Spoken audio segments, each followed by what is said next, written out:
What's up, High School Ministry? We are back for our third week of Sex Talk. In week one, we talked about developing a faithful and healthy sexual ethic using the Wesleyan quadrilateral. In week two, we talked about how we as Christians are called to a higher standard, one that seeks things that are beneficial, not just that which is acceptable. People who value others instead of objectify them, people who are intentional about our choices and not flip it, and people of grace and not shame. Today we're actually going to dive a little more in depth about the idea of valuing others versus objectifying them. But before we do, take a minute and share around your small groups, in your own words, what does it mean to value someone instead of objectify them?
Despite a society that is content with objectifying people, that is, turning them into objects instead of people, we as Christians are called to value others for who they are as children of God.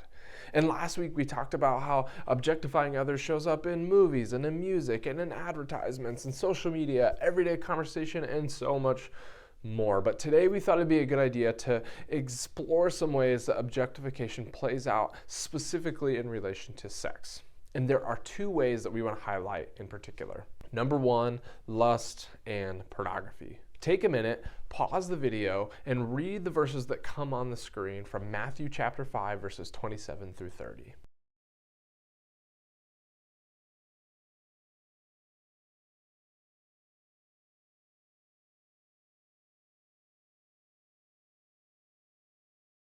All right, that passage is pretty scary, and Jesus is pretty aggro in this verse, right? Like, cut off your hand, gouge out your eyes. What the heck is Jesus talking about? Now, I think Jesus was using metaphorical language to communicate a very real and literal point. And that point is this: that objectifying others, making them an object by lusting after them, is serious, serious business. It's not just physical actions that cross boundaries, it's mental and emotional and spiritual ones as well. It's not just about what you do, sometimes it's about your intent. Now, Jesus doesn't want you to actually cut off your hands, he doesn't want you to gouge out your eyes or hurt your body in any way, but he does want you to think seriously about how you view and value other people. So let's talk a little bit about what lust is and what lust isn't. You see, lust is uncontrolled sexual desire. Lust is not just physical or sexual attraction. I want you to hear me say this clearly. There's nothing wrong with recognizing someone's attractiveness. There's nothing wrong with being physically or sexually attracted to someone or with having sexual desire. God has created us as beings who generally desire other people. They generally desire to be in relationship with people emotionally and physically. We get turned on. We have desires. We find others attractive, and none of that is wrong. God has designed most of us that way. But the key word when it comes to lust is uncontrolled. You see, lust is not attraction.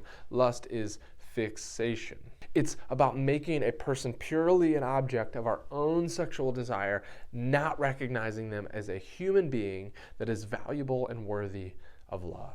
It's been said that every evil thing or every sin is actually just a broken, disordered relationship with something that is good. And I believe that lust is no different. You see, attraction and sexual desire are good, but uncontrolled fixation and objectification are not. And lust is not about valuing the beauty in another person, valuing how God has created them. It's not about their natural physical or sexual attraction that you may feel for another person. Lust is about seeing someone as an object for your own gratification. One of the areas where we see this objectification of others most prevalent as it relates to sex is in pornography. And again, I believe porn is often a twisted version of something good that God has given us in the fact that we have sexual attraction and we see other people as beautiful creations, but it's kind of twisted and presented to us in a somewhat unhealthy way. Now, before we go too much into this, I want you to hear this. It's perfectly normal to be curious about sex. It's perfectly normal to feel drawn to it as a way of exploring sexuality or exploring yourself. There's nothing inherently wrong with that desire. That's natural. And if you have watched porn or you find yourself watching it regularly, know that this message is not here to condemn you or make you feel shame. What we do want to do perhaps is actually just educate a little bit so that you're aware of some of the dangers and pitfalls that porn can bring. Now, remember what we said last week. As Christians, we're called to be people of grace and not shame. It's not our business to shame others for their choices, and nor is it helpful for us to get bogged down on ourselves or to feel shame deeply ourselves. Jesus offers grace, and so do we. What we can do, however, is educate ourselves and make sure that we are making wise and faithful choices. So here are some of the dangers of porn to be aware of. It is often built on lies. You see, porn is all about performance. It's acting. That's exactly what it is. It's natural to be curious and drawn to it as a way of exploring and learning, but what you'll often find is fiction. It's most often not a good or a healthy representation of what sexual intimacy with another person is or should be. And these lies, over time, they'll build these unrealistic, unhealthy expectations for what future relationships should be. It also breeds this unhealthy comparison of what we see on the screen and who we are or the people that we are with. And there are countless stories of people consuming porn on a regular basis as a means of learning and exploring, and then finding out that it's not realistic. They think it's realistic, they get into future relationships, they expect those relationships to be the same, and that's just not how it works. Take a listen to what Billie Eilish says as she describes how her addiction to porn at a young age shaped those expectations of sex as an adult. As a woman, I think porn is a disgrace, and I used to watch a lot of porn, to be honest. I started watching porn when I was like 11. I thought that's how you learned how to have sex. I was watching abusive porn, to be honest, when I was like 14. And I, thought I was one of the guys and would talk about it and think it was really cool for not having a problem with it and not seeing why it was bad. And I think it really destroyed my brain, and I feel incredibly devastated that I was exposed to so much porn. I think that I had like sleep paralysis and these like almost like night terror / just nightmares because of it. I think that's how they started, because I would just watch abusive BDSM. I couldn't watch anything else, like, unless it was violent. I didn't think it was attractive, and I was a virgin. I had never done anything, and so it led to problems where, the first few times I, had sex, I was not saying no to things that were not good, and it's because I thought that that's what I was supposed to be attracted to, and I'm so angry that porn is so loved. Another one of the dangers and pitfalls of porn is that it often profits off the exploitation and objectification of others. Porn is all about finding the person or thing that gratifies you and that gratifies the consumer, not about a mutual love and respect for another person. It also does not take long to realize that porn is often full of some really morally dark and disturbing things. It glorifies rape culture, incest, has major issues with racism, and so many other terrible things, all for the sake of giving the consumer what they want. And in many cases, porn is often actually linked to modern day like sex slavery and sex trafficking. We're not trying to kind of like make you feel terrible or shame you if you have participated in that, but you should be aware of some of the morally questionable things that come up when pursuing or consuming porn. The last danger pitfall we want to highlight is that porn can be addictive. Watching and engaging with pornography regularly, it releases chemicals in your brain that are known to be addictive for many.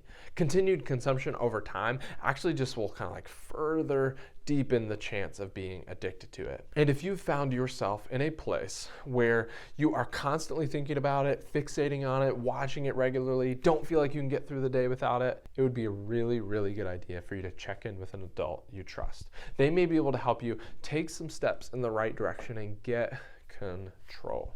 As someone who experienced porn for the first time at a really young age and developed an addiction early on, I want you to hear that the power you gain from bringing that secret, that struggle out to the light, it's hard to describe. It's so incredibly freeing to bring it to the light, share with others, and start to make steps that can help you get into a healthier rhythm, a more free, a more whole place. It's incredibly freeing. You don't need to feel shame if you're in that situation, but there is hope, I promise you, for a more free life. Now, while we're on the subject of porn, just a quick word about masturbation. Just as there are healthy and unhealthy versions of sex and sexual intimacy with another person, there are healthy and unhealthy sexual expressions in terms of masturbation. We don't believe that there's inherently anything wrong with masturbation. It is often a place or an avenue to exploring yourself physically, for decreasing stress and anxiety, things like that. It's natural to want to explore this part of your sexuality. But as we've mentioned before, we just want you to be careful because it's often accompanied by some of these other more harmful behaviors like objectifying others, lust, uncontrolled sexual desire, or some of these harmful expressions of porn. It too can become something that is addicting. That feeling of release over time can become addicting. And if you find yourself again that you are in a place where you can't get through the day, or you're constantly thinking about it, or you're fixating on it, I would implore you to talk to a trusted adult. That's a really good sign that perhaps another part of your life is out of balance. And by being out of balance in another part of your life, that is showing up perhaps in this unhealthy expression of masturbation. Now, the last thing I want to talk about on the subject of lust and porn is nudes. Now, I'm sure you can say this about 100 other topics or words that Heather and I have talked about in this series, but did you ever think you would hear one of your youth pastors say the word nudes? As funny and uncomfortable as it can be, I think it's worth mentioning a few warnings on it. Because you know that pictures never go away from the internet. It's never really a good idea to send revealing photos, especially to anyone who's not a long-time, trusted, committed partner. People can screenshot them, relationships can change, things can never really go away on the internet, and people can distribute them without your permission. It's just a bad idea. It's just not a good thing to do. And if someone is pressuring you into doing this and you don't want to, and they're not respecting those boundaries, that may be a sign that the relationship is not so great. And if they're pressuring you about this, they likely will pressure you about other things in the future. And while sending nudes, I don't think is really ever that good of an idea, it's especially true if those are unsolicited. Now, that goes without saying, but it is good to maybe just realize that unsolicited pictures like that is sexual harassment, and it is a crime punishable by law. And speaking of crimes, receiving or sharing of nude pictures of somebody under 18 is actually a crime punishable by law, even if you are under 18 yourself. It's actually the possession of and distribution of child pornography. Now, I know that sounds crazy, but it's 100% legit, and people under 18 are beginning to be arrested and charged for it. I'm not trying to scare you. I really am not trying to scare you. But I do want you to be informed so that you can make informed, wise decisions and protect yourself and then protect others. I think it's something worth considering before you do anything like this. I just want you and others to be protected. All right, take a deep breath with me. I said that there were two aspects of objectification that I wanted to highlight. The first was lust and porn, which included a bunch of subpoints, but the second is this: consent. It seems that daily we hear stories about abuse, exploitation, unwanted advances. People are taken advantage of and pressured into doing things that they're not really comfortable with. And so when you're in a relationship with someone or physically considering being intimate with them, it's important to talk through healthy boundaries. It's important to outline everything clearly, and it's important to always ask and receive consent. And if someone says no, that means no. It doesn't matter what signals you think you were getting. It doesn't matter what things that they were okay with previously. If someone tells you they're not comfortable with something, that means no. Not taking advantage of someone is actually something the Bible is abundantly clear on. It's even clear when it comes to sex. Read together what Paul says on this topic in his letter in 1 Thessalonians. You'll read 1 Thessalonians chapter 4, verses 3 through 7. We'll put it on the board. Just pause and read together.